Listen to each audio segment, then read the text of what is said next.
fix Facebook not working.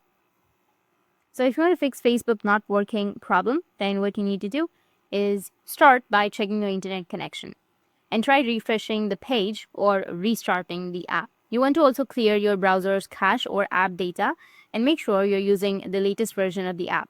Now head over to your iPhone settings or your Android settings, whichever device you're using, and then scroll down, go with apps. Under apps, go with manage apps, and under manage apps, you need to search for Facebook. Once you find Facebook, you need to tap on clear data, which is on the bottom, and then tap on clear cache and tap on OK.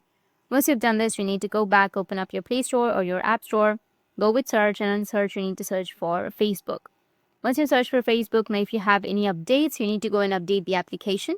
Once you update it, your problem might be fixed. So that's how you can fix your Facebook not working. And if you have any questions, feel free to comment below. Thanks for watching.